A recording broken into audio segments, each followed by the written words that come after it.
sebagaimana berita-berita yang dikemukakan oleh yang mengaku sebagai orang pengurus yayasan sebelah atau oknum.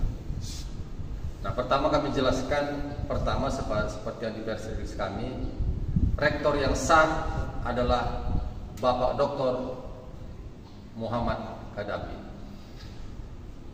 Beliau mengantor di gedung rektorat, di tempat kita versi di sini. Dia diangkat berdasarkan akta pengurus yayasan, akta suhu namanya tahun 2023. Di dalam akta itu, siapa yang boleh melakukan rapat itu adalah di dalam akta bendahara dan sekretaris. Melakukan rapat pengurus yayasan yang sah dan mengangkat Bapak Dr. Muhammad Kadafi sebagai rektor. Jadi ada aktanya yang sah dan diangkat rektornya.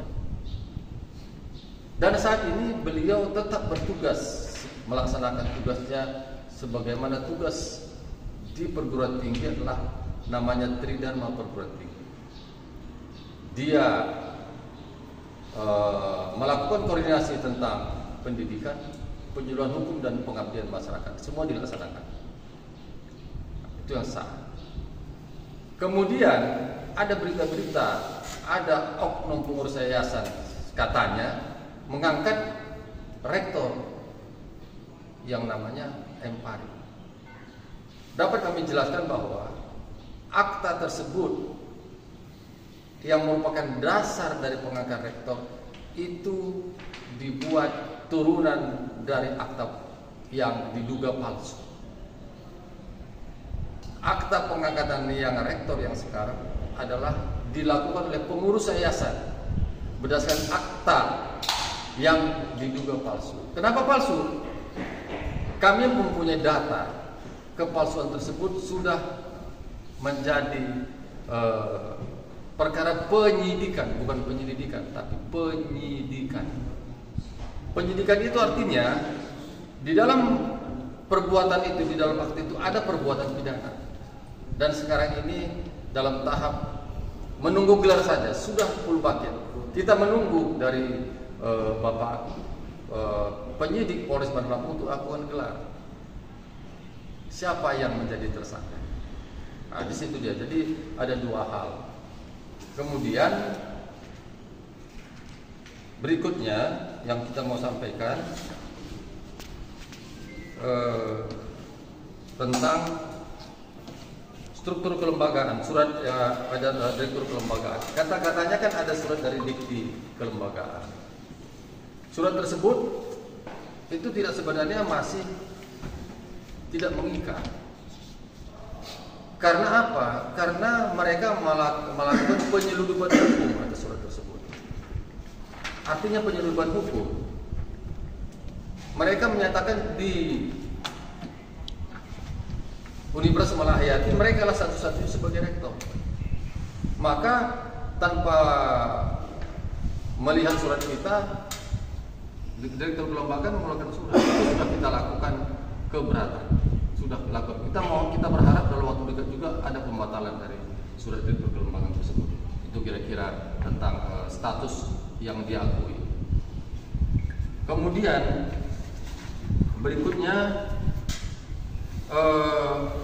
saudara yang diklaim sebagai rektor sekarang, saya singkatkan inisial MF.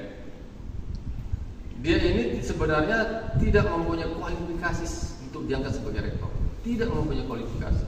Karena bertentangan dengan statuta Universitas Malahayati. Statuta itu adalah aturan dasar dalam operasional Universitas Malahayati. Kenapa? Karena usianya sudah melampaui. Kemudian juga dia tidak terdaftar sebagai dosen tetap di Universitas Malahayati. Tidak terdaftar. Nah, oleh karena itu pengangkatan itu sendiri bertentangan dengan aturan dasar. Aturan statuta ini induknya adalah Undang-Undang Pendidikan Nasional, Undang-Undang Pendidikan Tinggi. Oleh karena itu ini dipaksakan. Sementara Bapak M. Muhammad Kadafi, dia ini mempunyai kualitas yang sangat mumpuni, terpelajar. dan dia adalah tokoh nasional, mempunyai kualifikasi, dan dia adalah anak kandung dari Bapak M. Rusli dan Ibu Rosnati Syekh. Nah, disinilah ibu melihat ini ada apa. Anak sendiri yang mempunyai integritas, yang punya reputasi yang baik, dan mau bekerja keras untuk mencerdaskan kehidupan bangsa di universitas ini, kenapa harus diganti? Ada persoalan apa? Maka ini kami pun meminta Ibu Rosnati Syekh untuk melakukan klarifikasi kepada masyarakat, agar masyarakat tahu siapa yang tidak bangga, kata ibu. Saya ulangi, siapa yang tidak bangga, kata ibu, anak kita seperti ini, kenapa harus diganti? Nah, ini membuat kami juga tersenyum.